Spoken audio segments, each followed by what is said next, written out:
है ना। तो कोशिश करना है क्लास ना छूटे। ठीक है, चलो अच्छा।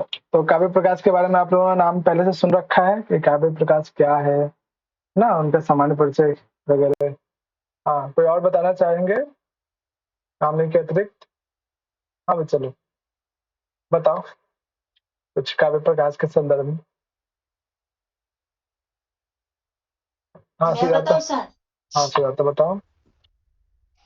सर काव्य प्रकाश मैंने बहुत दिन पहले पढ़ी थी, इस दिन नहीं हम्म। पढ़ी, मेरे पास किताब भी नहीं है, थोड़ा थोड़ा जानती हूँ। हाँ कोई नहीं, जितना जानते हो काव्य उतना ही प्रकाश बताओ। मोहम्मद ने लिखा था। हम्म। मोहम्मद ने लिखा था।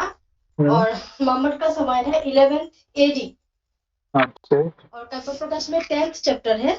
ठीक है, 10 और चैप्टर यानी उल्लास, है ना, चैप्टर में उल्लास उल्लास जी बोलते सर। हैं। हाँ, हाँ। है ना। तो और काव्यों का डेफिनेशन बहुत सारा है उसमें। काव्यों के गुण है।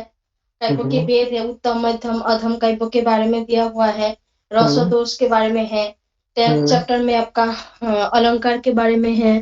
हम्म। ओके, चलो।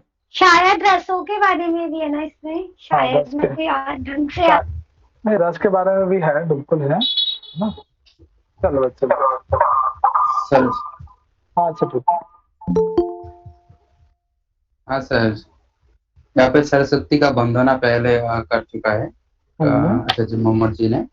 ठीक है। जो भी बोला सुजाता वही है। काव्यों का हम्म। यहाँ पे कितना भेद है, काव्यों का प्रयोजन क्या है, हम्म। गुण क्या होता है, हम्म। इसका काव्यों का भेद, उत्तम मध्यम अधम काव्यों किसको कहते हैं, उसके बारे में हम्म। यहाँ पे पहले उल्लास में बोला गया है। ओके, वेरी गुड, है ना। तो मेरे है। को सर रिकॉर्डिंग पे लगा दिया। फर्स्ट में मोहम्मद ने काव्यों का डेफिनेशन दिया था, तदोदश शब्दार्थ सगुण बनलंकृति पुनः क्वापे, वेरी ऐसे गुड। करके। हाँ वेरी गुड, है ना, बहुत अच्छा। तो बच्चे आज हम लोग जो है काव्य प्रकाश पढ़ेंगे और रिकॉर्डिंग ऑन है, थैंक यू अम्मी, है ना। तो कुछ सामान्य परिचय, ऐसे तो बम्बट के विषय में बहुत सारे कुछ लिखा गया है ना। तो कुछ जो एक सामान्य परिचय के तौर पर हमें ध्यान रखना चाहिए, जो एग्जाम में पूछे भी गए हैं, है ना। एक तो इनका समय थोड़ा ध्यान रखना, और मैं एक चार्ट बना के भी आप लोगों को इसमें ऐड कर दूंगा, वो चार्ट इसमें ऐड नहीं है। जितने भी काव्य शास्त्रकार हुए हैं मम्मट से पहले भी और मम्मट के बाद, है ना, तो उनका क्या क्रम है, उनका क्या समय है, अक्सर पूछा जाता है ना। और उनके जो प्रसिद्ध या जो उनके मुख्य बुक ग्रंथ है, उनका भी अरेंज फॉर्म में मैं आपको इसमें डाल दूंगा, है ना। तो जितने भी काव्य शास्त्रकार है, खास करके जो सिलेबस में लगा हुआ है, वो भी ध्यान रखता है क्रम के अनुसार। उन्हीं में से एक जो है काव्य प्रकाश, बहुत ही प्रसिद्ध ग्रंथ है ना।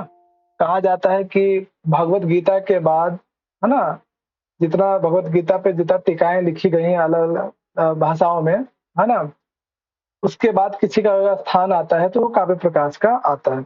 और ऐसी मान्यता है कि हर विद्वान के घर में जो है काव्य प्रकाश की जो है पुस्तक होती है ना, गृह गृह वर्तते, कोटेशन भी आप देखेंगे आगे।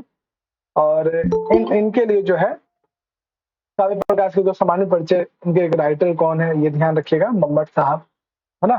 कहा जाता है कि ये जो है कश्मीर के वासी थे, है ना, काशी आगरा वो अध्ययन अध्यापन वो करते हैं। तो अलग कहानी है। और मेनली जो एग्जाम के पॉइंट ऑफ व्यू से ध्यान रखना है, एक तो इनका कुछ विशेषण याद रखना है ना। इन्हें जो है वाग देवता अवतार भी कहा जाता है मम्मट साहब को। और एक और विशेषण जो अक्सर एग्जाम में पूछा गया है कि ध्वनि प्रस्थापन परमाचार्य कह भवती कह अस्ति, है ना, किसे कहा जाता है, ये पूछा गया है। बच्चे ये ध्वनि प्रस्थापन परमाचार्य किस लिए इन्हें ये विशेषण या उपाधि दी गई है, किसी को आइडिया?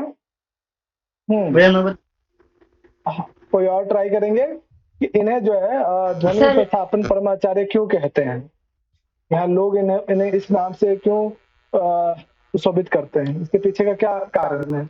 हाँ। सर ध्वनि संप्रदाय के संस्थापक रहे हैं। नहीं नहीं नहीं नहीं, ध्वनि संप्रदाय के संस्थापक तो अलग हैं, उनका ग्रंथ हमें आनंदवर्धन है। तो आनंदवर्धन है।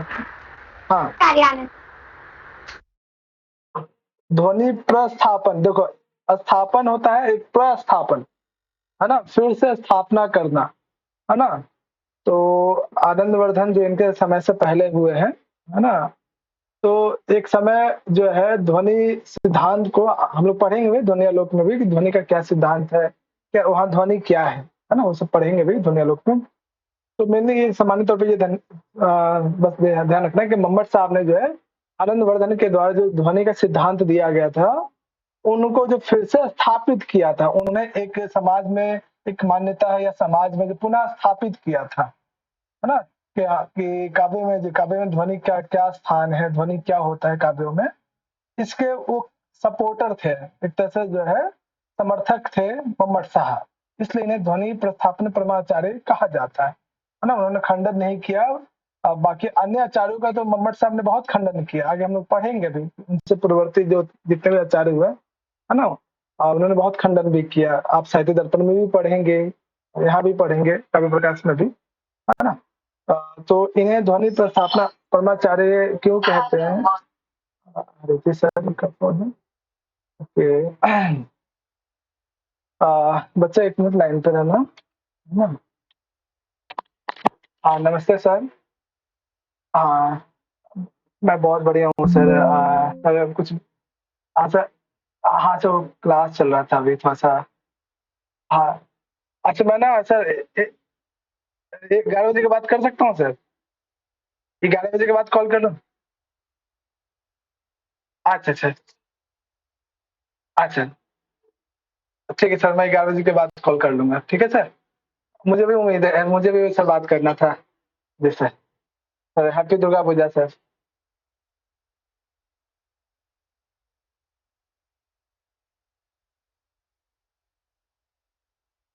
आवाज आ रही है?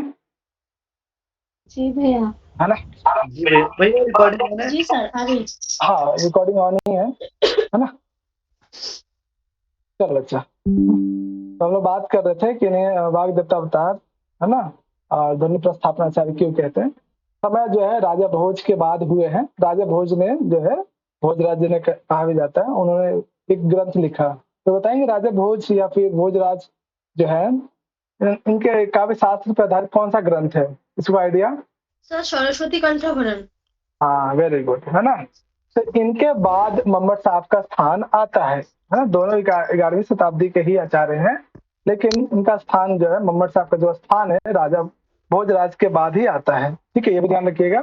संपूर्ण जो काव्य प्रकाश है ना, अलग प्रत्येक काव्य शास्त्र देखेंगे, साहित्य दर्पण परिच्छेद में है, काव्य प्रकाश उल्लास में है, इसी प्रकार के जो अन्य जो आप 10 रूपक वगैरह पढ़ेंगे, ध्वनि आलोक पढ़ेंगे, उद्योत वगैरह में है ना? तो ध्यान रखना ये भी कि कौन सा ग्रंथ का जो विभाजन क्रम या विभाजन क्या है, किस में है, अध्याय में है या उल्लास में है या उद्योत में है या प्रकाश में है या परिच्छेद में है ना? ध्यान रखना बच्चा। जैसे काव्य प्रकाश में पढ़ना, तो ये उल्लासों में इसका विभाजन है, 10 उल्लास है। जैसे 10 उल्लास की बात आती है तो आपको क्या करना है, प्रत्येक उल्लास का जो विषय वस्तु है, क्या वर्णन है उसमें, वो ध्यान रखना है क्रम के अनुसार, है ना? ऐसे ही साहित्य दर्पण में भी हम लोग देखेंगे, ध्वनि आलोक में भी देखेंगे, अन्य काव्य शास्त्रों में भी देखेंगे।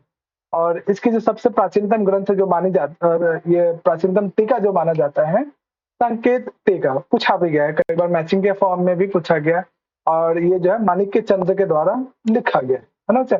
ये सामान्य तौर पे एक छोटा सा सामान्य परिचय है। यद्यपि और भी इसमें ऐड करूंगा, आप लोग को 2-3 दिन के बाद इसमें और पीडीएफ ऐड कर दूंगा, है ना? इसमें जितने भी प्रसिद्ध और टीकाकार हुए हैं, समय के अनुसार उनको अरेंज करके आप लोग को दे दूंगा। और जो काव्य शास्त्र है, मम्मट के अतिरिक्त, मम्मट से पहले भी क्या बच्चा? आचार्य विश्वनाथ का भी नाम उल्लेख कीजिएगा। हाँ, उन्होंने भी दर्पण नाम से टीका लिखी। हाँ, पूरा अभी हम लोग को पूरा। हाँ, बोलो। सर मेरे पास लगभग 200 टीका के बारे में मतलब हैंड रिटन नोट है, मैंने लिखा था लगभग 200 टीका। कौन सा टीका किसने लिखा था, मतलब ऐसा? हाँ, जितने वैसे तो है तो बहुत सारी, है ना? लेकिन हम लोग देखेंगे जो एग्जाम के पॉइंट ऑफ व्यू से, है ना, उसमें से करके आप लोग को मैं भेज दूंगा, है ना? अब हम लोग जो है ये जो 10 उल्लासों का जो विभाजन है कि किस उल्लास में क्या है, इससे बच्चा आप कंठस्थ कर लेना, है ना? अक्सर पूछा ही जाता है ना? कि प्रथम उल्लास में हमें क्या पढ़ना है, काव्य का क्या प्रयोजन है, उसका हेतु क्या है, स्वरूप क्या है, है ना, दूसरे उल्लास उल्लास में शब्दार्थ का जो है क्या स्वरूप है उसके विषय में, अर्थव्यंजकता क्या है, अलग अलग उल्लासों में हमें पढ़ना है ना। अच्छा, तो ये आप कंठस्थ कर लीजिएगा बच्चा, ये आपकी जिम्मेदारी रहेगी। तो प्रत्येक उल्लासों का जो विषय वस्तु है, जो टॉपिक है, उसे याद रखें। ठीक है बच्चा, ये चले आगे, चले, कोई समस्या ना इन दोनों चीज में, चले आगे, भैया आगे नहीं, आगे नहीं। है ना। अब हम जी। लोग सीधे देखो, सीधे हम लोग जो है टॉपिक पे ही आते हैं। और जब भी आप कोई सा ग्रंथ देखोगे, है ना, तो उसमें कहीं ना कहीं किसी देवता या देवी विशेष की जो है स्तुति की जाती है, मंगलाचरण किया जाता है। यहाँ पे भी जो आप देखोगे तो यहाँ पे भी जो है माँ सरस्वती की जो है यहाँ पे स्तुति की गई है ना। ये पहला कोटेशन ही है मंगलाचरण के रूप में। चलिए प्रभात पढ़ो इसको। मैं पढ़ूं सर? हाँ पढ़ लेना सुजाता, इसके बाद हाँ प्रभात पढ़ो। नियतिकृत नियम रहिता हलादैक माननीय मनया परतंत्रम नवर सरुचिराम निर्मिति माधती भारती कबीर कबीर जयती। हाँ वेरी गुड बच्चा, ये लोग आप लोग बताओ कि इस मंगलाचरण में कितने पद दिख रहे हैं, कितने पद है आपको, आप लोगों को लग रहा है कि इतने पद हैं? बताओ। 6 है सर। 6 पद है। 6 पद है ना, तोड़ के देख लो। 6 से ज्यादा है। 6 से ज्यादा होंगे ऐसे अधिक। हाँ, नियतिकृत नियम रहिता, ये तो यहाँ हाँ। में 3 हो गए। नियतिकृत 1, नियम 2, रहिता 3। अब हृदय एकम अनन्य, ये 2 हो गए। परतंत्रम ये 3 हो गए। इसमें भी नवरस रुचिराम यहाँ पे भी 3 है। ठीक है, देखो बच्चा, इसमें क्या मेनली कि जो ब्रह्मा के द्वारा जो सृष्टि की रचना की गई है ना, ब्रह्मा के द्वारा संपूर्ण सृष्टि की रचना की गई है, इनके और जो किसी कवि के द्वारा जो काव्य रचना की जाती है, इन दोनों के बीच में तुलनात्मक अध्ययन किया गया है ना। तो इसमें व्यतिरेक अलंकार है, आर्य छंद में लिखा गया है पूरा, है ना। तो इसमें ये कहा गया है कि ब्रह्मा के द्वारा जो रचित सृष्टि है, रचना है, वो क्या किसी न किसी नियम के अनुसार बंधा हुआ है, काल के अनुसार बंधा हुआ है ना। ये सब आप दर्शन में आपने पढ़ा भी होगा, है ना। लेकिन यही जो है किसी कवि की जो रचना है ना, क्या वो किसी नियति या किसी नियम युक्त होता है?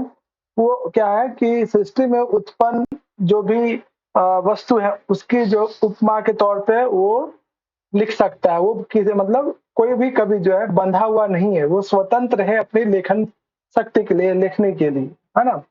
तो इसमें जो पहला विशेषण आता है ना, नियतिकृत नियम रहिताम, है ना, कि जो किसी भी कवि की जो रचना है ना, वो नियति के द्वारा जो निर्धारित जो नियम है उससे रहित होता है।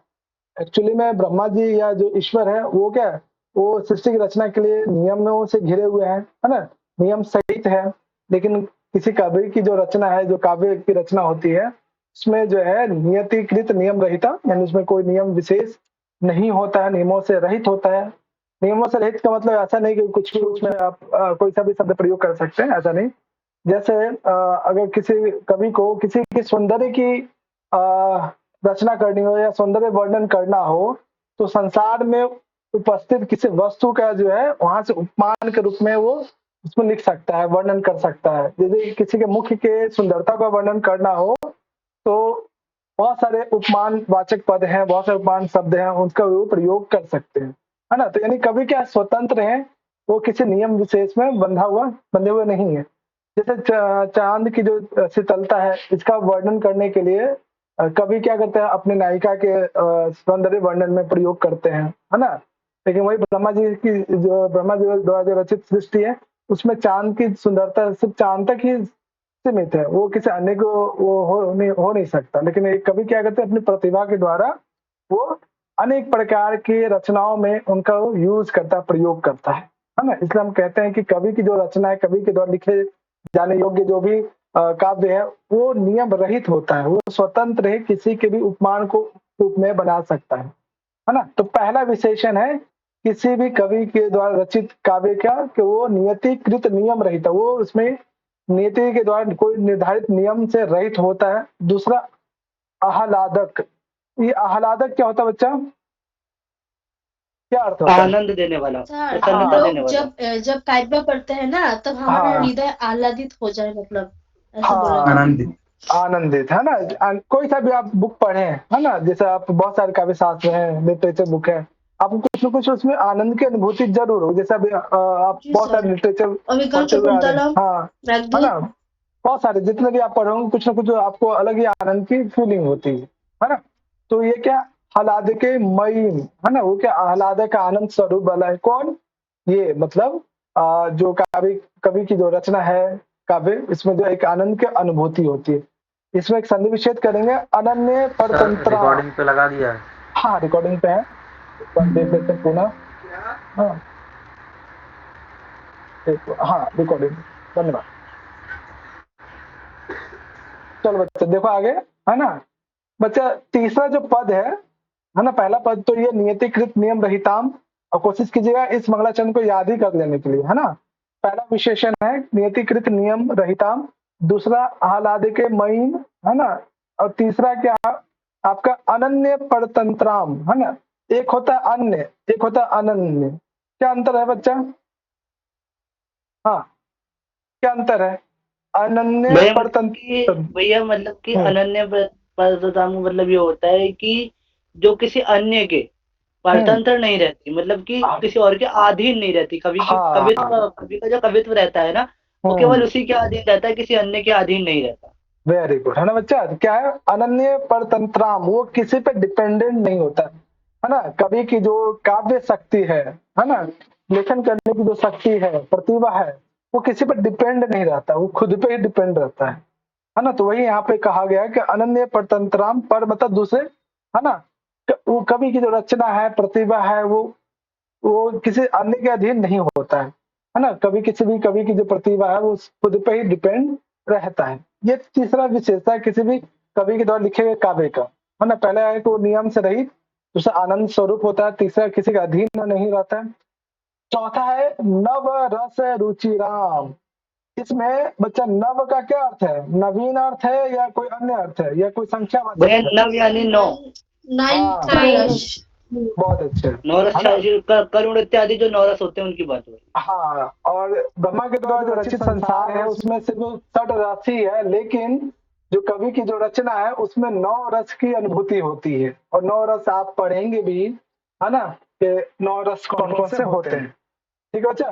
तो इस प्रकार से एक कवि की जो रचना है ना, वो नियम रहित है, नियतिकृत नियम रहित है, आह्लादक स्वरूप है, किसी का अधीन नहीं है, 9 रसों के स्वरूप वाला है ना। और निर्मितम आदति, इस प्रकार से 9 रसों से युक्त होने के कारण ये जो कवि के द्वारा जो निर्मित, जो कवि के द्वारा जो रचित रचना है, वो क्या आदति, वो क्या बहुत ही मनोहारिणी है, बहुत ही रुचिकर है ना।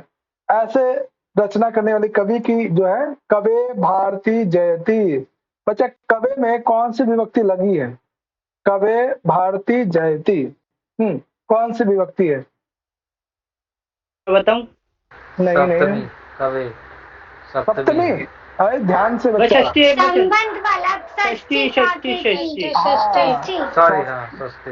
हरि के द्वारा रूप बनेगा। हाँ षष्ठी बच्चा बताओ। एक वचन। हाँ ठीक है। तो ऐसी काव्य की रचना करने वाले कवि की कवे भारती, भारती उत्तम किम बच्चा, भारती शब्द से क्या तात्पर्य यहाँ पे, किसे कहा गया? माता सरस्वती। हाँ माता सरस्वती को, है ना। कवि कवे भारती जयती, है ना। ऐसे कवि की जो भारती है, कवि की जो भारती वाणी जो सरस्वती देवी है, वो उनकी जयती। जयती इसका क्या अर्थ होता है बच्चा? जयती मतलब जय हो, जय हो, है ना। तो बच्चा बताओ कि मंगलाचरण लट लकार का रूप है। जी जय धातु है और लट लकार का रूप है। हाँ, तो मंगलाचरण कैसा लग रहा है बच्चा आप लोग को? बताओ। आशीर्वादात्मक है, मंगलाचरण या नमस्कारात्मक है, वस्तु वस्तु निर्देशात्मक है, क्या वस्तु निर्देशात्मक है? हाँ नमस्कारात्मक तो नहीं है, यहाँ पे नमस्कार तो नहीं किया। हाँ वस्तु निर्देशात्मक है ना। कवि के विषय में काव्य के विषय में बताया जा रहा है ना। यहाँ पे जो है माँ सरस्वती की जो है जय कहा जा रहा है। ठीक है बच्चा। तो ध्यान रखना कि यहाँ पे वस्तु निर्देशात्मक मंगलाचरण क्या होता है, जिसमें जो ग्रंथ है, ग्रंथ के बारे में स्टार्टिंग में ही मतलब इस टॉपिक पे चलेगा पूरा संपूर्ण ग्रंथ, उसका आधार शुरू में ही उसका बता दिया। संकेत मात्र दे देते हैं, हाँ, संकेत कर संकेत देते हैं। मात्र बता देते हैं, है ना बच्चा। तो एक तो इसमें आप अक्षरशः याद कर लीजिएगा, अक्षरशः बहुत इंपॉर्टेंट है। किसी इंटरव्यू वगैरह में जाएंगे ना आप, तो आपको कहीं ना कहीं साहित्य से, है ना, पूछ ही लेंगे। और काव्य प्रकाश ऐसा आप बिल्कुल नहीं कह सकते सर हमने नहीं पढ़ा या हमारा स्पेशलाइजेशन सब्जेक्ट नहीं है, तो ऐसा बिल्कुल भी नहीं। काव्य प्रकाश बहुत ही फेमस ग्रंथ है। काव्य प्रकाश या अभिज्ञान शाकुंतलम या रघुवंशम, मेघदूत, है ना, ये कुछ ग्रंथ हैं वो बहुत ही फेमस है, जो आप लोग को अच्छे से पढ़ना चाहिए और अच्छे से उसके शुरुआत के कोटेशंस को याद होना चाहिए। ये कोटेशन किसे किसे याद हो गया? चलो, मुझे हो गया सर। सुजाता जी को तो याद ही होगा। अच्छा, सुजाता को हो गया है। और कोई बच्चा जल्दी से इसको देखो, इसको जल्दी से यही याद कर लो, एक कोटेशन तो याद कर लो, और इसको याद किया जा सकता है, इतना भी हार्ड नहीं है ना। नियतिकृत नियम रहिताम आह्लादिके महिम अन्य परतंत्राम वह दिमाग में बैठ गया तो दिमाग में हो जाए। भारत कबीर जय। हाँ अच्छा, फिलहाल भैया मंगलाचरण के बारे में मुझे कुछ बताना था, तो मैं बता सकता हूँ? हाँ सर मैं बताओ। हाँ बिल्कुल, हाँ विशाल पहले सुजाता जी को बोल ले दीजिए। चलो सुजाता बताओ, बाकी बच्चे जल्दी से इसको याद करो। सर हम्म, ये मंगलाचरण याद है सर, यही बोला था। अच्छा मंगलाचरण याद है। हाँ चलो सुनाओ। सर नियतिकृत नियम रहितम आह्लाद एकम अन्य परतंत्रम नवरस रुचिराम निर्मितम आदधति भारतेर कबीर जयति। बहुत सुंदर। हाँ विशाल, चलो सुजाता ने बहुत अच्छा सुनाया। हाँ विशाल कुछ कह रहे हो?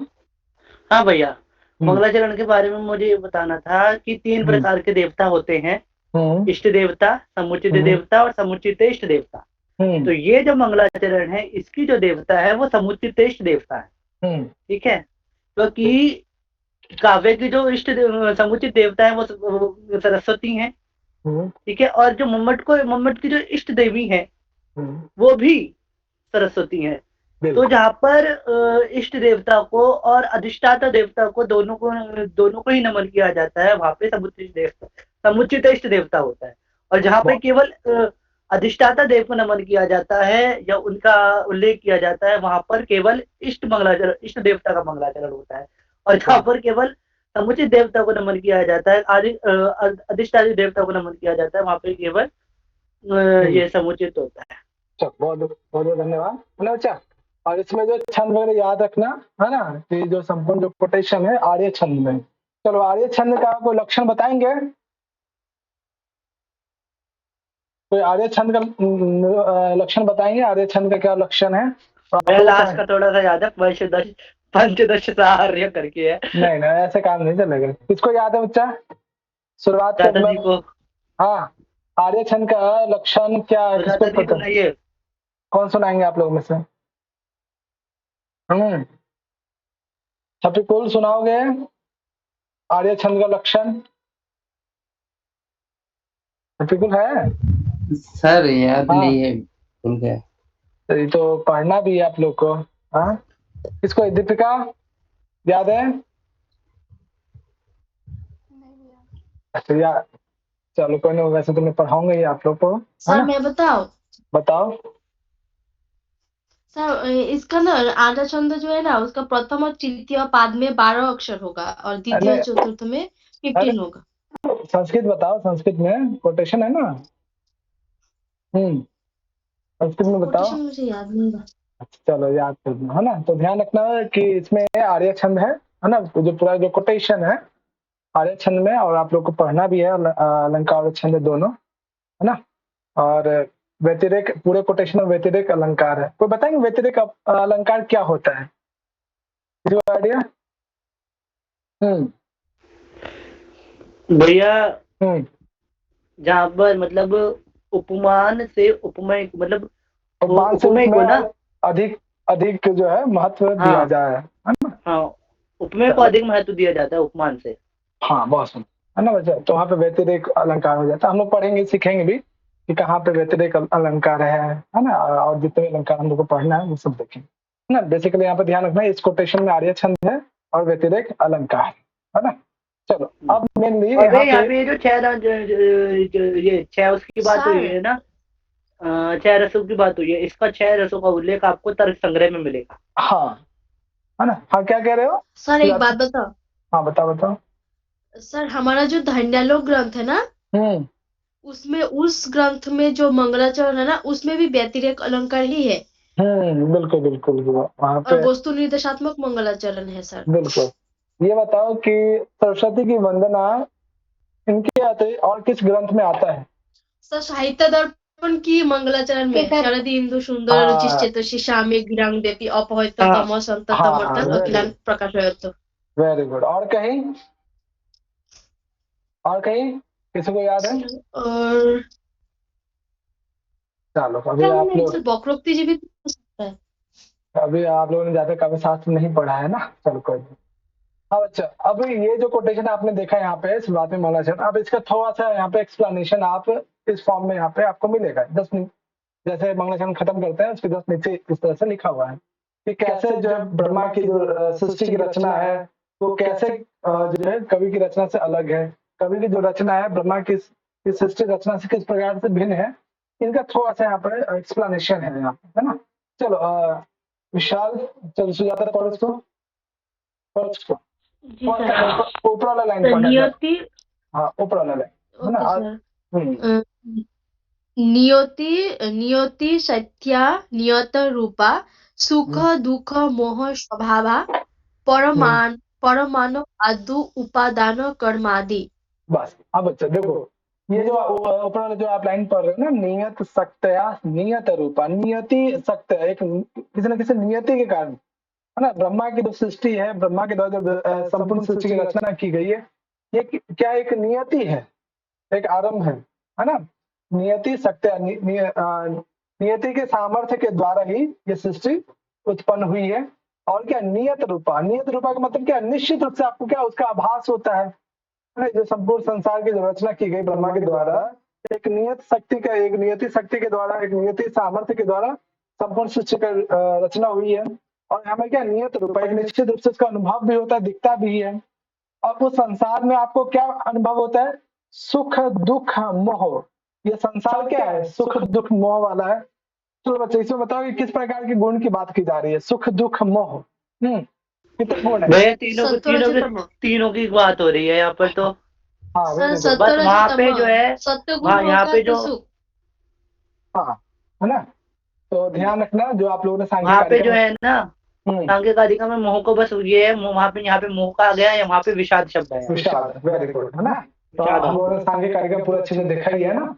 ये संसार कैसा है? सुख दुख और मोह स्वभाव वाला है, नेचर वाला है ना? और परमाणु, है ना? परमाणु आदि संविच्छेद करेंगे, परमाणु आदि उपादान कर्म आदि, है ना? ये जो संसार है, आपने तर्क भाषा में पढ़ा भी कि परमाणु क्या है, कैसे एक परमाणु या एक से अधिक परमाणु आपस में मिलते हैं द्विअणुक बनते हैं, कैसे त्रिअणुक बनते हैं, यही क्रम करते करते सूक्ष्म आकाश बनता है, फिर स्थूल आकाश बनता है। वो सब आपने डायग्राम में भी देखा, याद आ रहा है बच्चा? परमाणु जब हम लोगों ने कार्य उत्पत्ति द्रव्य विनाश क्रम या परमाणुवाद पढ़ा था, उसमें भी हम लोगों ने पढ़ा था परमाणु के संदर्भ में, याद आ रहा है तर्क भाषा में? हाँ बच्चा, जी, है ना?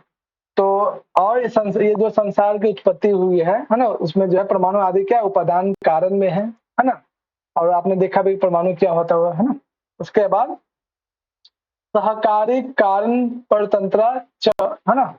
और इसमें जो है क्या है, जितना भी कर्म है, कर्म आदि सहकारी कारण, है ना? ये सहकारी एक दूसरे के जो है, प्रत्येक कर्म जो है एक दूसरे पे अधीन है ना?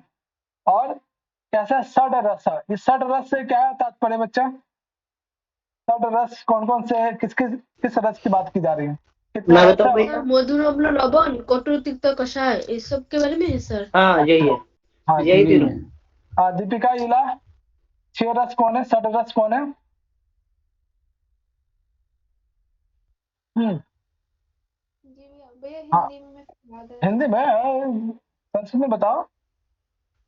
अलम, अलम, अम्ल, हाँ एक वो है, और कटु कषाय, हाँ 3 हो गए। हाँ तीखा एक है उसके अच्छा, लिए तीखा, तिक्त, तिक्त, हाँ तिक्त है। हाँ, और मधुर मधुर है एक। हाँ, मधुर, मधुर, कसैला कसाय, कसाय, उसको तो कषाय बोलते हैं ना। है ना, कटु कसाय, है ना। चलो, संस्कृत में भी ध्यान रखना लवण, कि हाँ, एक नमक को लवण, भूल गए आप। नमक भूल गया, हाँ, लवण, यानी है लवण। ना बच्चे। तो उसको भी ध्यान रखना बच्चा कि संस्कृत में भी वो जो चीजें है ना, ध्यान रखेगा, है ना। और ये जो संसार है 6 रसों से युक्त है, तादृश्य ब्रह्मणो निर्मितम निर्माण। और ये जो है कवि की रचना अर्थात इस प्रकार की सृष्टि है जिसमें क्या एक नियति शक्ति है, एक निश्चित स्वरूप वाला है, 6 रसों से युक्त है, और सुख दुख मोह वाला स्वरूप वाला है, परमाणु आदि इसके उपादान है, उपादान कारण है, कर्म आदि जो है अन्य जितने भी कर्म इत्यादि हैं वो सब क्या इसके सहकारी कारण है ना। इस प्रकार से जो है ब्रह्मा ने संपूर्ण सृष्टि की रचना की है। लेकिन एतद विलक्षण तो कविवांग निर्मित, लेकिन इसके विपरीत जो कवि की जो रचना है वो इसके जस्ट विपरीत है, विलक्षण, यानी ब्रह्मा की जो सृष्टि रचना है उससे जस्ट विपरीत जो है कवि की रचना है, जो अभी हम लोगों ने पढ़ा भी कि वो नियतिकृत नियम रहता है, आह्लादक स्वरूप वाला है ना, अनन्य प्रतंत्र है, वो किसी पर डिपेंड नहीं है, नव रस रुचि राम, नव रसों वाला है ना। इस तरह से जो है कवि की जो रचना है बिल्कुल ब्रह्मा की रचना से अलग है। अब इसमें प्रश्न क्या आ सकता है इसमें, है ना। इससे तो सामान्य तौर पे कोटेशन याद रहेगा, है ना। एक एक लाइन भी देके आपसे पूछा जा सकता है कि ये किस ग्रंथ विशेष से है। अभी हम लोग क्वेश्चंस भी करेंगे, कई बार ये लास्ट वाला लाइन पूछा गया है, सबसे लास्ट वाला ये लाइन, है ना, ये पूछा गया है ना। कोई सा भी एक शब्द देकर पूछा जा सकता है। इस वाले में क्या पूछा जा सकता है, एक तो लास्ट वाला ये है ना, ये ध्यान रखना, है ना। जो अलग अलग कलर में आप देख रहे हो ना, ये सब क्वेश्चन पूछे जा सकते हैं, यहाँ से यहाँ तक या यहाँ से यहाँ तक, है ना, या फिर यहाँ से यहाँ तक कोई सा भी पार्ट दिया जा सकता है। दूसरा षड रसा, है ना, षड रस से क्या तात्पर्य है ये ध्यान रखिए, कौन कौन सा रस आता है, और ये चीज हम लोगों ने तर्क संग्रह तर्क भाषा में भी पढ़ा। उसी प्रकार से नव रस वाला जो बात है यहाँ पे, नव रस में क्या क्या आता है अभी हम लोगों ने पढ़ा नहीं है, लेकिन हम लोग पढ़ेंगे भी, ठीक है। जिसमें श्रृंगार इत्यादि जो रस है उसकी बात की जा रही है ना, तो ध्यान रखिएगा। ये जो है आपको इसमें से इतना क्वेश्चन पूछा जा सकता है। इसी का एक और पार्ट है इसमें, है ना। चलो इला पढ़ो इसको। अतः एव जयति जय सत्य अर्थेन च नमस्कार आशी ताम प्रत्यय अस्मि प्रणति लभ्यते। हाँ बच्चे बताओ कि प्रत्यय अस्मि के ताम, प्रत्यय अस्मि ताम पद किस विभक्ति वचन में है, मूल प्रातिपदिक क्या है। चलो मैं बताऊं? नहीं नहीं रुको, इला ताम पद क्या है यहाँ पे, जो ताम दिख रहा है ये मूल प्रातिपदिक बताओ, विभक्ति वचन बताओ। हाँ कामनी बताओ, कामनी। तत्पुलिंग। अच्छा तत्पुलिंग, अच्छा ओके। नीतू, हाँ प्रियंका बताओ बताओ। हाँ प्रियंका बताओ, ताम विभक्ति वचन बताओ। आपकी आवाज नहीं आ रही है प्रियंका।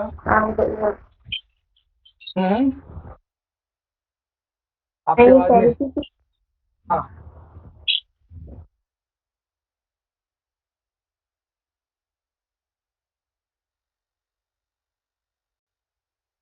आवाज नहीं आ रही। चलो नीतू,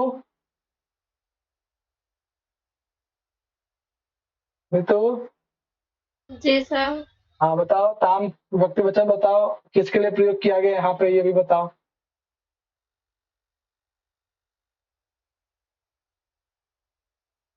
इतना सोचना पड़ेगा, ये तो बहुत। द्वितीय विभक्ति का लगा एक और से।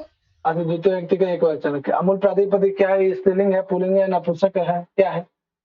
पुल्लिंग है। अच्छा पुल्लिंग है, अच्छा ओके। हाँ और कौन बताएंगे, कामनी। हाँ स्त्रीलिंग होगा क्योंकि सरस्वती जी के लिए प्रयोग हुआ है। अच्छा ऐसे।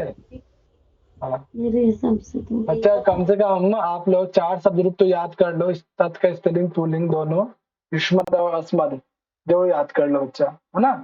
ताम प्रति अस्मि, बच्चा आप लोगों को ध्यान होगा कार्य प्रकरण में हम लोगों ने पढ़ा भी था, है ना। प्रति शब्द के योग में कौन सी विभक्ति लगता है? बताओ। द्वितीय विभक्ति सर। हाँ बच्चा, तो यहाँ पे क्या संधि विच्छेद के प्रति अस्मि, प्रति प्लस अस्मि, प्रति शब्द के योग में द्वितीय विभक्ति लगता है। तो ऐसे भी आप बता सकते हैं विभक्ति। तो कारक पढ़ाने का उद्देश्य यही है कि आप कहीं भी शब्दों को देख रहे हो तो देखो यहाँ पे जो कुछ भी आपने पढ़ा है तो क्या यहाँ पे वो अप्लाई कर पा रहे हैं कि नहीं कर पा रहे हैं, है ना। अच्छा, तो बहुत सारे ट्रिक है जिसके माध्यम से आप उसको देख सकते हो कि यहाँ पे कौन सा नियम लग रहा है, नहीं लग रहा है। वार्तिक लगा है यहाँ पे, प्रतिशब्द प्रतियोगी द्वितीय भक्ति भक्ति, है ना। तो यहाँ पे और ये क्या है, स्त्रीलिंग है तत् का, है ना, द्वितीय व्यक्ति एक वचन में। और ये किसके लिए है? सरस्वती माँ सरस्वती के लिए है ना, कि ता प्रति अस्मि में उनके प्रति जो है नमस्कार अर्पित करता हूँ, अभिवादन करता हूँ नमस्कार करके, है ना। अस्मि पद, इससे क्या पता चला बच्चा? अस्मि पद किसके लिए है? हाँ मम्मट के लिए। हाँ, तो कितना सिंपल है बच्चे। अत एव जयति, अतः, है ना, जयकार करके, जयकार करने के लिए, है ना, नमस्कार करने के लिए मैं उनका जो है जयति अर्थेन च नमस्कारा अचित्यतः, है ना, यानी मैं उनके प्रति नमस्कार करता हूँ। किनके प्रति? उनके प्रति, है ना। ताम, ताम जो है माँ सरस्वती के लिए है। अश्विन पद जो है यहाँ पे मम्मट साहब के लिए है। तो ध्यान रखना, ये कोटेशन भी जो है इसमें दो प्रश्न बन सकता है। ताम पद किसके लिए आया है ना, अश्विन पद किसके लिए आया है, कौन ये कथन कह रहा है? मम्मट साहब ने कहा। कहाँ से लिया गया? तो काव्य प्रकाश से लिया गया, है ना। तो ध्यान रखिएगा बच्चा, ये काव्य प्रकाश में मम्मट साहब जो है माँ सरस्वती के संदर्भ में ये कहते हैं, है ना बच्चा। और इधर से कोई सा एक पैराग्राफ दे देगा, आपको पूछेगा कि ये किस ग्रंथ विशेष से लिया गया। क्लियर है बच्चा, है ना। अब ये बताओ कि काव्य, कोई सा भी काव्य पढ़ने का क्या प्रयोजन है, क्या लाभ मिलता है? जैसे भी आप जेआरएफ की तैयारी कर रहे हैं तो इसके क्या लाभ हो सकता है, इसका क्या बेनिफिट आपको मिलेगा लाइफ में, बता। सर यश के लिए सर, अर्थ प्राप्ति के और लिए, धन भी मिलेगा भैया। धन सर मम्मट नॉलेज के अकॉर्डिंग यश के लिए, अर्थ प्राप्ति के लिए काव्यम यशस्य हाँ। अर्थकृते व्यवहार विदेशी वेतर क्षते श्रद्धा पर निवृत्ते कांता संमित तयोपदेश यच। हाँ चलो, तो काव्य के संदर्भ में जेआरएफ की तैयारी करने से दीपिका क्या क्या मिल सकता है, क्या क्या क्यों कर रहे हैं, इसके पीछे का क्या पर्पस है, क्या प्रयोजन? हाँ दीपिका, कोई एक कारण आप बताओ। अच्छा जॉब मिल सकता है।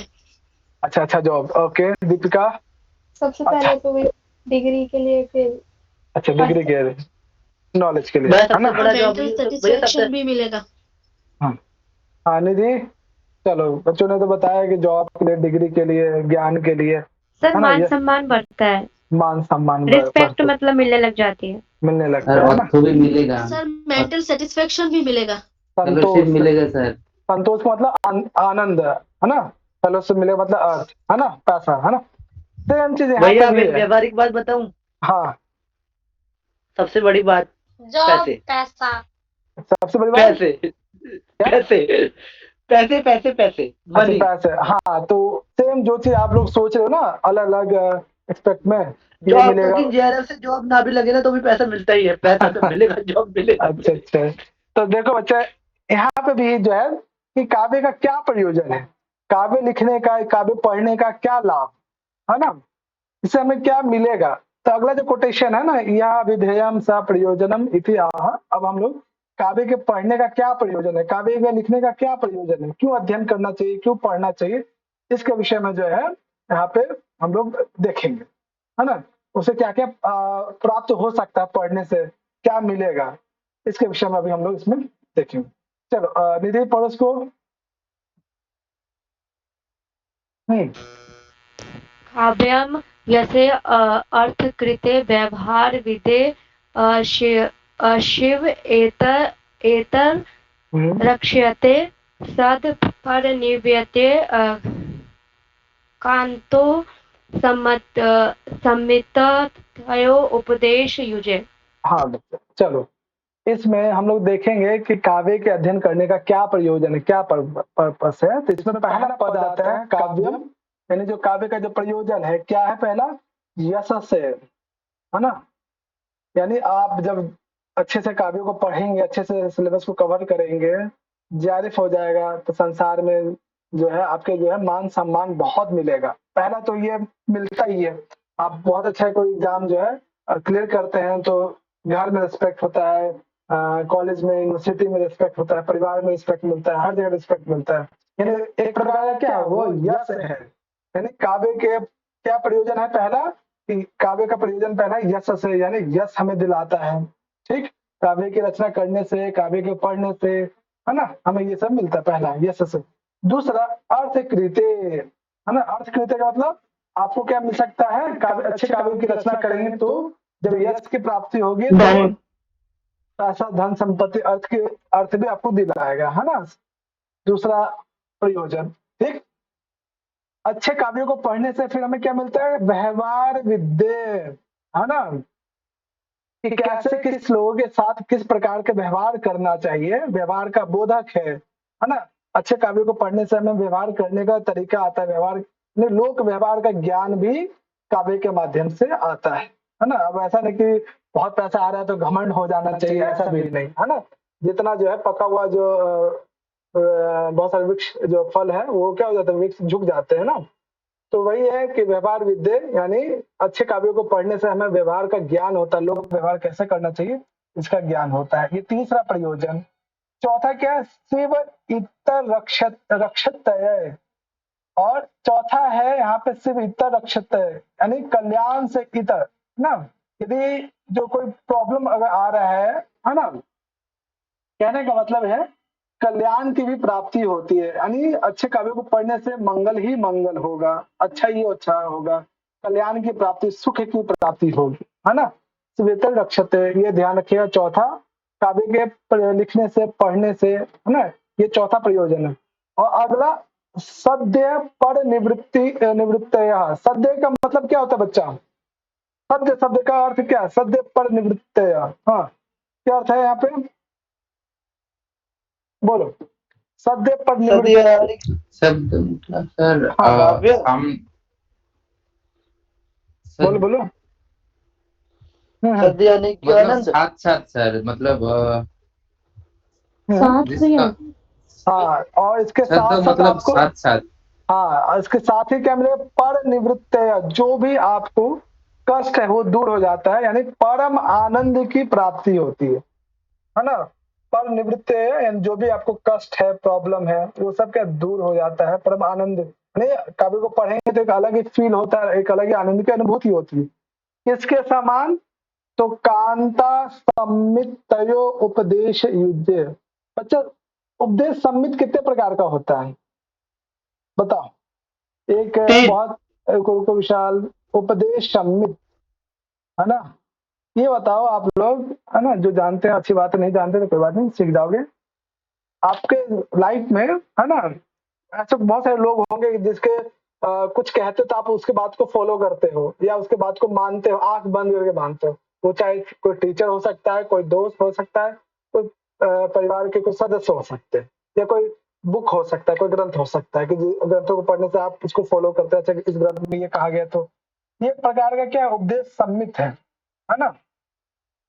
तो शास्त्रों में भी कहा गया कि उपदेश सम्मित, यानी जिसके माध्यम से यदि आपको कुछ सलाह के रूप में कुछ दिया जाए, उपदेश दिया जाए, और आप क्या करते हैं उसको फॉलो करने लगते हैं, है ना। ऐसे तीन कंडीशन होते हैं। उपदेश सम्मित तीन प्रकार का होता है। कौन कौन सा होता है बच्चा? वो क्रम क्या है? कौन बताएंगे? वो क्रम क्या है? उपदेश सम्मित का क्रम क्या है? तीन होते हैं। हाँ, एक तीन तो होते हैं, उसमें तो एक तो यहाँ तीन होते हैं। हाँ, आगे भैया पहला होता है ये इतिहास। तो बताओ आगे। इतिहास होता है एक सुरेद, मतलब फ्रेंड वाला जो होता है वो होता है। और एक ये होता है मतलब बड़ों की जो आज्ञा इत्यादि होती है, माता पिता की जो आज्ञा इत्यादि होती है। अरे तो उसका ये नाम तीन प्रकार के उपदेश होते हैं। उसका नाम भी है ना? नाम है भैया, नाम याद नहीं आ रहा ना। अच्छा, क्योंकि मैंने पढ़ा था, लेकिन काफी दिन पहले पढ़ा था। अच्छा, चलो कोई नहीं। हाँ, और किसी को याद है कुछ? हाँ सर, जैसे हम लोग मतलब बड़े कोई लोग मतलब कुछ बोले तो हम उसको बातों का फॉलो करते हैं। जैसे रविंद्रनाथ टैगोर ने कुछ बोला तो हम लोग वो बात का मतलब फॉलो करते हैं, मानते हैं, और गीता में कुछ दिया है तो वो भी मानते हैं। हाँ, बहुत अच्छा। तो देखो बाबा, ये जो काव्य है ना, इस हमें आनंद की अनुभूति कराती किसके समान? कांता सम्मित तयो उपदेश युजे। जैसे कोई कांता, कांता का मतलब क्या होता है बच्चा? कांता का कोई प्रेयसी जो है ना, प्रेयसी, है ना, जैसे अपने प्रिय को जो है कोई बात कहती है ना, तो सामने वाला जो प्रिय है ना, जो नायक है, नायिका है ना, नायिका अपनी बात को, है ना, जैसे कहते हैं कि स्त्री जो है अपनी बातों को बहुत अच्छे से डिलीवरी कर सकते हैं, अच्छे से बात कह सकते हैं, अच्छे से बात फॉलो करा सकते हैं, है ना, बात को मनवाना, है ना। तो कांता समेत जिस प्रकार से एक स्त्री जो है पुरुष को अच्छे से समझा देती है, अच्छे से उपदेश देकर, है ना, उसे उसी मार्ग पे प्रवृत्त करती है, उसी प्रकार से ये काव्य भी आपको ये सब आपको उपलब्ध या प्राप्त कराता है ना। यानी काव्य का जो उपदेश देने की जो शैली है बिल्कुल कांता सम्मित है ना। एक प्रेयसी अपने प्रिय के प्रति जो उपदेश देती है या कहती है कुछ भी, और जो प्रिय है उसे क्या कहते हैं, फॉलो करता है ना।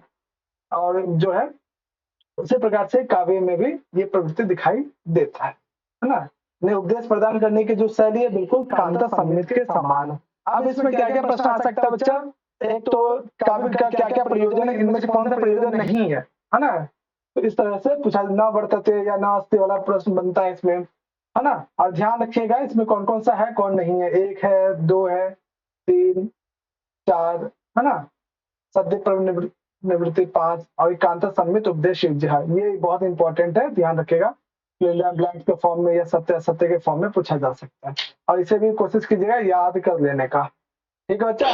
सीधा सीधा सवाल तो यही आता है कि काव्य मम्मट या काव्य प्रकाश के अनुसार काव्य के कितने प्रयोजन है? काव्य के कितने प्रयोजन है, बिल्कुल बिल्कुल। यहाँ तक कोई समस्या किसी को बच्चा याद हो गया? जी भैया, है ना। और चलो बहुत बढ़िया। अब जो है यहाँ पे जो आपने पढ़ा यश है, यश अर्थ इत्यादि, है ना, एक एक एग्जाम्पल यहाँ पे दिया गया कि यश की प्राप्ति किसके समान हो सकती है।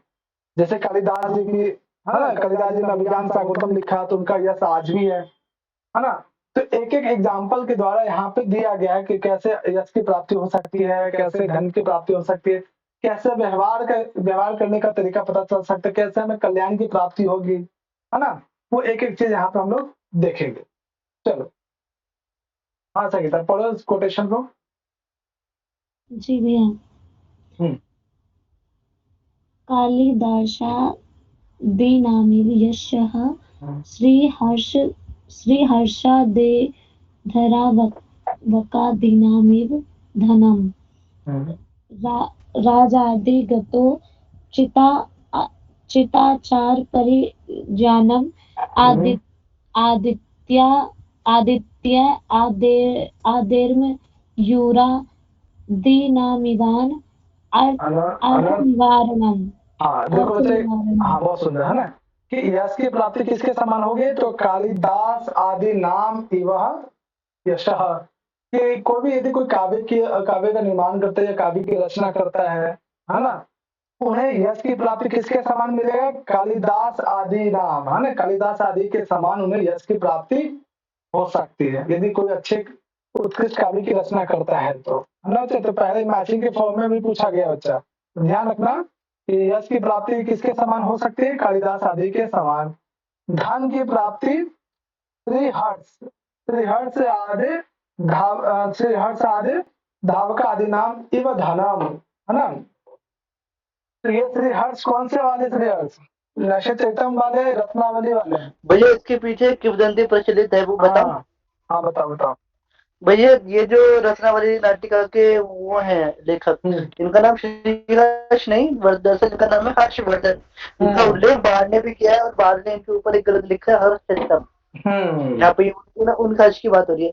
तो ऐसा कहा जाता है कि जो रत्नावली नाटिका है उसके जो लेखक हैं वो धावक नाम के कवि थे के दरबारी, और उस धावक कवि को बहुत सा धन देकर उस कविता, उस रत्नावली नाटिका को उससे मतलब अपने नाम करवा लिया, तो मतलब उसका कॉपीराइट धावक से उन्होंने खरीद लिया था। आप ऐसा कैसे समझ सकते हो?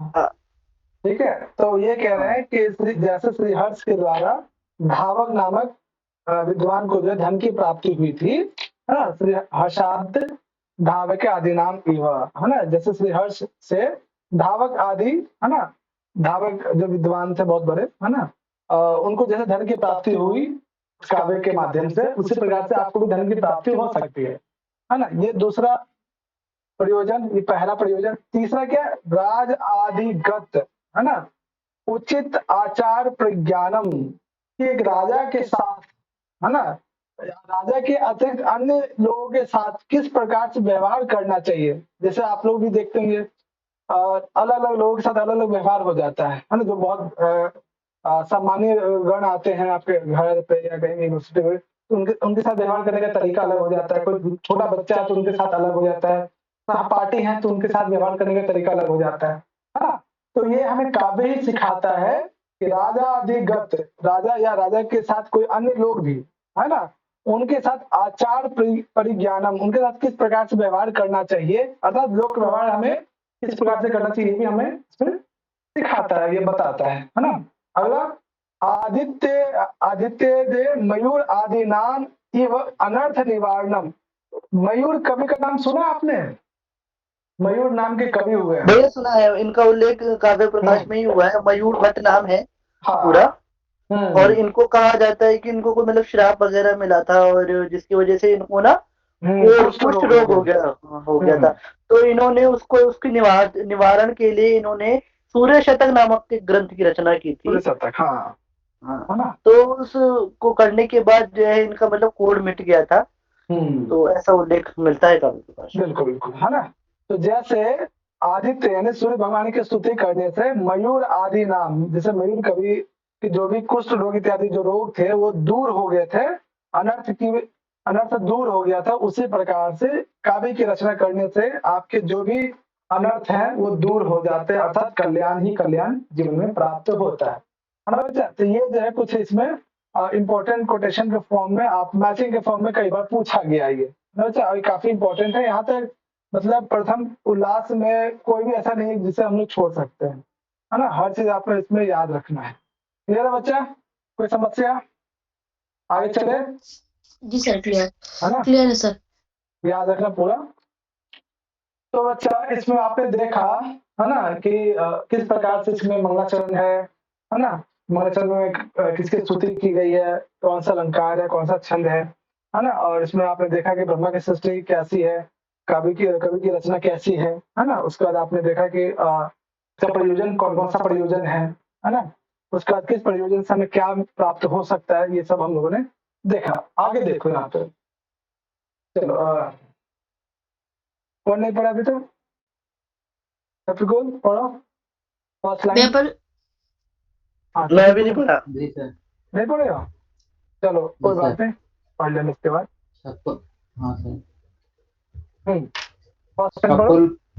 सकल प्रयोजन मौलिभूतम समन अंतरम एव रस आस्वादन समुद्भूतम विगलितो वेदांतरम आनंदम। हाँ देखो, इस सब का मूल क्या है? सकल प्रयोजन मौलिभूतम। बच्चे इस सकल प्रयोजन से क्या तात्पर्य है? हाँ भैया ऊपर जो अभी हमने वो पढ़े हैं ना, हाँ वो जो सब प्रयोजन है ना, हाँ वो सभी जो सारे प्रयोजन है ना, सकल प्रयोजन मौलिभूतम समनंतरम एवं रसास्वादनम। सबका मेन मोटिव क्या है बच्चा? सभी प्रयोजनों का, है ना, एक रस की जो आस्वादन है, रस की जो अनुभूति हो, है ना, रसास्वादन, ये सब ध्यान रखिएगा। सभी प्रयोजनों का, यानी काव्य पढ़ने का, काव्य का लिखने का या काव्य का सुनने का, है ना, मुख्य प्रयोजन क्या है? सभी प्रयोजनों में से जो मुख्य प्रयोजन सबका वही है कि एक रस की जो अनुभूति है उसे उत्पन्न करना, रसास्वादन समुद्भूतम, उस रस के आस्वादन को उत्पन्न करना, है ना, और विगलित वेद्यानंतरम आनंदम, और उत्पन्न करने के बाद आपको एक आनंद की अनुभूति कराए, है ना। प्रत्येक प्रयोजन का अंततः लक्ष्य यही है कि रस की अनुभूति होकर, रस को उत्पन्न करके एक परम आनंद की अनुभूति वो कराए। अब इसमें क्या प्रश्न आ सकता है बच्चे? सिंपल से ये कोटेशन आपको दे दिया, है ना, ये कोटेशन आपको दे दिया जाए, पूछा जाए ये कोटेशन किस पूछा जा रहा है, या किस में वर्णित है, या किस उल्लास में वर्णित है, ये भी ध्यान रखना बच्चा, ठीक है, कि किस उल्लास में वर्णित है, किसमें वर्णित है ना, किसने कहा है, किस ग्रंथ में वर्णन है, वो भी ठीक है बच्चा। कोई समस्या यहाँ तक? आगे चले, जी है ना। भैया। अब यहाँ पे है ना एक चीज अभी हम लोगों ने पढ़ा था, उपदेश है ना सम्मित। अभी अगला जो टॉपिक है ना इसी से संबंधित है। तो उपदेश सम्मित 3 प्रकार का होता है ना। एक होता है प्रभु सम्मित, है ना, दूसरा होता है मित्र सम्मित, है ना। मित्र का दूसरा नाम क्या है बच्चा? एक है हाँ, एक कांता सम्मित। चलो बहुत बढ़िया, है ना। या मित्र या सुहृद, ये मैं ऐड नहीं कर पाया ना, डायग्राम बना दूंगा ना। बच्चा ये बताओ प्रभु सम्मित किसको कहते हैं? भैया प्रभु सम्मित में जो मतलब वेद आदि इतिहास पुराण और हमारे बड़ों के वचन आते हैं उनको प्रभु सम्मित कहेंगे। हाँ वेरी गुड, यानी गुरु का वचन, राजा का वचन, वेद का वचन, है ना, ये सब क्या है? प्रभु सम्मित है। यानी जहां पे सिर्फ शब्द की प्रधानता हो, है ना। हम लोग क्या करते हैं, वेद के अक्षर सह, एक एक अक्षर सह हम लोग पालन करते हैं, फॉलो करते हैं। वेदों में जो कहा गया है बिल्कुल वो क्या आप्त पुरुष के द्वारा कहा गया है ना। वो क्या है? शब्द प्रमाण है ना। इसमें क्या शब्द की प्रधानता है, ठीक है बच्चा। तो प्रभु सम्मित में आगे हम लोग देखेंगे अभी एक इन शॉर्ट अभी समझ लीजिए। प्रभु सम्मित, उपदेश सम्मित यानी उपदेश देने की जो शैली है वो, या उपदेश 3 प्रकार से दिया जा सकता है। एक प्रभु सम्मित, है ना, जिसमें वेद, वेदांग इत्यादि, है ना, वैदिक ग्रंथ सभी क्या प्रभु सम्मित। राजा का आदेश भी क्या है? एक प्रकार का प्रभु सम्मित है। या कोई आप्त पुरुष का जो वचन है वो भी सब क्या प्रभु सम्मित है, यानी उसमें शब्द की प्रधानता होगी। बच्चा ये बताओ, दूसरा आता है मित्र सम्मित। कोई दोस्त आपको समझाता है, कोई अच्छे से समझाता है तो समझ लेते हो, तो वहां पे शब्द की प्रधानता होती है या अर्थ की प्रधानता होती है? बताओ। भैया अर्थ होती है। अर्थ की, है ना। कभी आपने देखा भी होगा कि दोस्तों के बीच में अगर दोस्ती बहुत गहरी है, काफी लंबे वक्त से है, तो उनके बातचीत करने का तरीका अलग होगा, वो अलग ढंग से मतलब वो उसमें समझाएंगे, है ना, और दोस्तों की बात समझ में भी आ जाती है ना। और तीसरा आता है कांता सम्मित। बताओ बच्चा लोग, कांता सम्मित में शब्द की प्रधानता होती है या अर्थ की प्रधानता होती है या दोनों की? दोनों है दोनों की, है ना। प्रभात बाबू आपको क्या लगता है? प्रभात सो गए? तो कांता सम्मित में क्या होगा बच्चा? दोनों के शब्द की प्रधानता, है ना। अगर कोई प्रियसी, है ना, अभी तो आप लोग की किसी की शादी नहीं हुई है, संदीप जी होते तो समझ में आता उनको कि कांता सम्मित कितना इम्पोर्टेंट है उनके लिए, है ना। तो जब आप लोग की शादी ब्याह होगी ना, मतलब मेरी भी, ऐसा नहीं कि मेरा नहीं, सबकी, तब उसमें जो कांता होगी, जो भाड़िया होगी, तो आपको क्या करना होता है, एक एक अक्षर से ध्यान रखना पड़ता है कि शब्द क्या बोला जा रहा है, उसका अर्थ क्या निकल रहा है ना। तो कांता सम्मित में क्या शब्द और अर्थ दोनों की प्रधानता होती है ना बच्चा। किसी प्रेयसी का वचन, किसी स्त्री का वचन, वो सब क्या है? कांता सम्मित, ठीक है बच्चा। इतिहास पुराण का जो वचन है वो मित्र सम्मित, है ना। इसी चीज को अभी हम लोग यहाँ पे देखेंगे। तो देखो यहाँ पे, चलो कौन नहीं पढ़ा है? पीला काम, हाँ काम नहीं पढ़ो, इसको पढ़ो यहाँ से यहाँ तक। प्रभु यहीं से ना। हाँ, प्रभु सम्मित। प्रभु सम्मित शब्द प्रधान वेदादि शास्त्रेभ्यः सुहृद सम्मितार्थ तात्पर्यवत्। बहुत बढ़िया, है ना, कि प्रभु सम्मित क्या होता है? जहाँ पे शब्द प्रधान, शब्द की प्रधानता होती है ना बच्चा। जैसे वेदादि शास्त्र, जैसे वेदों में जो कहा गया है, वेद क्या है? वेदादि ग्रंथ क्या है? शब्द प्रधान ग्रंथ है ना। वो क्या है बच्चा? प्रभु सम्मित है। अगला सुहृत सम्मितार्थ तात्पर्यवत्, है ना। और ये जो सुहृत है यानी मित्र सम्मित या सुहृत सम्मित, वो क्या है? मित्र का जो वचन है वो क्या? अर्थ तात्पर्यवत, यानी अर्थ प्रधान होता है उसमें, है ना। जो जैसे पुराण इतिहास, पुराण इतिहास पुराण आदि जो है या इतिहास इत्यादि है, ये इसका एग्जाम्पल है सुहृत या मित्र सम्मित का, ठीक है। जहाँ पे क्या होता है? अर्थ तात्पर्यवत, जहाँ पे अर्थ की प्रधानता होती है, ठीक। उसी प्रकार से तीसरा है अगला, शब्दार्थ गुण भावेन रसांग भूत व्यापार प्रवणतया विलक्षणम यत काव्यम लोकोत्तर वर्णानि निपुणम कवि कर्म। और तीसरा जो है जहाँ पे शब्दार्थ है, शब्द और अर्थ दोनों का जो है गुणी भाव हो जाता है, यानी दोनों की प्रधानता होता है वहां पे, वो क्या हो जाता है बच्चा, वो कौन सा सम्मित उपदेश सम्मित होता है, वो कांता सम्मित हो जाती है। और है ना, और यही जो है काव्य में जो है वर्णन करने की जो शैली है इसी प्रकार की शैली होती है। ठीक है बच्चा, तो इसमें क्या क्या ध्यान रखना है बच्चा? एक तो इसमें मैचिंग के फॉर्म में ध्यान रखना है ना, प्रभु सम्मित से लेकर यहाँ तक, है ना, जरूर ध्यान रखना, काफी इंपॉर्टेंट। मैचिंग के फॉर्म में आ सकता है कि वेद आदि शास्त्रभ्य, ये कैसा है, शब्द प्रधान वेद आदि शास्त्रभ्य प्रभु सम्मित है या सुहित सम्मित है या फिर कांता सम्मित है ना, ध्यान रखना। क्लियर है बच्चा? जी भैया क्लियर है। इस तरह से हम लोग एक कोटेशन और होगा इसमें। चलो बच्चा, ये कोटेशन को देखो और बताओ कि ये कोटेशन आप लोगों ने कहीं पढ़ा है क्या? कोई सा एक या कहीं से मिलता जुलता कुछ? विशाल, रुक जा। हाँ, कोई और बताओ बच्चा, निधि, नीतू, कामनी, आप लोग बताओ, ये कोटेशन को देखो और बताओ कि ये ऐसा कोटेशन है, इससे मिलता जुलता कहाँ पे देखा है, कुछ आइडिया? और सबने ये बुक, ये ग्रंथ पढ़ा है, ऐसा नहीं कि पहली बार आप देखेंगे। अर्थशास्त्र सर। अर्थशास्त्र, साहित्य तक पढ़ा है। ये साहित्य दर्पण रामादिवत पवितव्यम ना रामादिवत। हाँ, किस परिच्छेद में?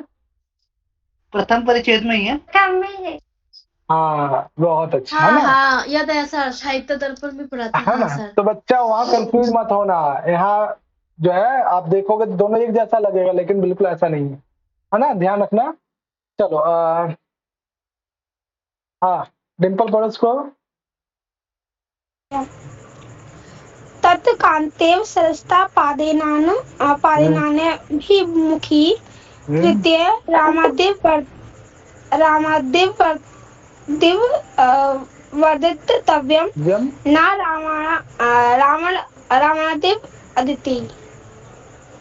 यानी तत्कांता एव, ये जो काव्य में जो कांता सम्मित है ना, कांता सम्मित क्या है, बहुत सरलता से अपने बातों कहता है ना, और सामने वाला उसको स्वीकार भी करता है ना। तो जिस प्रकार से है ना एक स्त्री जो है ना, बहुत ही सरसता पूर्वक, है ना, सरसता पादेन अनुमुखी, है ना, बहुत ही सरल तरीके से सरस बनाकर, है ना, अपने विषयों को रखती है, अभिमुखी यानी सामने वाले के समक्ष अपने बातों को रखती है, और सामने वाला उस बात को स्वीकार भी करता है।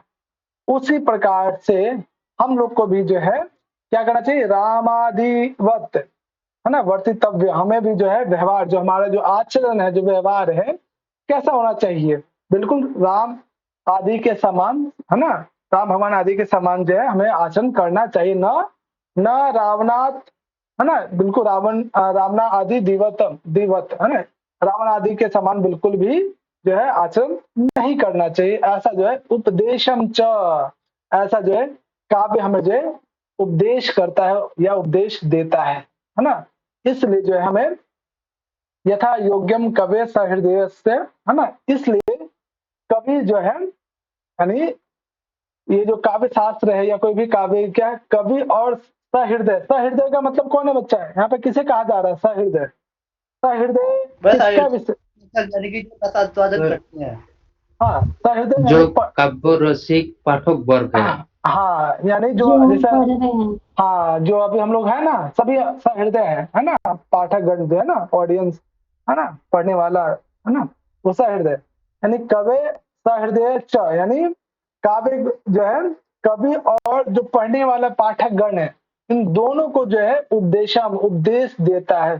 किसके समान? कांता एव, कांता के समान जो है उपदेश देता है कि हमें रावण के समान आचरण नहीं करना है, हमें राम के समान, प्रभु राम के समान आचरण करना चाहिए। और है ना, करोति इति सर्वथा यत नियम, इसलिए जो है हमें जो है काव्यों में जो है पढ़ने के लिए, अध्ययन करने के लिए या उनकी रचना करने के लिए हमेशा प्रयत्न करना चाहिए, है ना। इसलिए हमें अच्छे-अच्छे काव्य पढ़ते रहना चाहिए। ठीक है बच्चा, ये यहाँ पे अब इसमें क्या प्रश्न आ सकता है बच्चा, पूरा कोटेशन दे दे, है ना, सत्य सत्य के फॉर्म में भी हो, है ना, और ये भी पूछा जाए कि ये बताओ कि ये साहित्य दर्पण वाला भी कोटेशन दे दे इसमें, और पूछा जाए कि कौन सा कोटेशन किसमें, है ना बच्चा। तो तैयार रहना इसके लिए।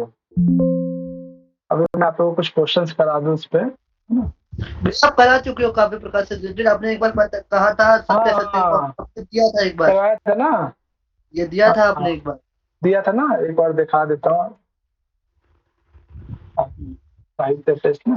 आज कुछ बताइए, ये 10 बजे को क्लास होती है, 10 बजे तक कब तक चलेगी, मतलब बस 10 बजे ही होगी? बस इतना ही। वो क्वेश्चन मैं दिखा देता हूँ आप लोगों को। हाँ, इसी में होगा।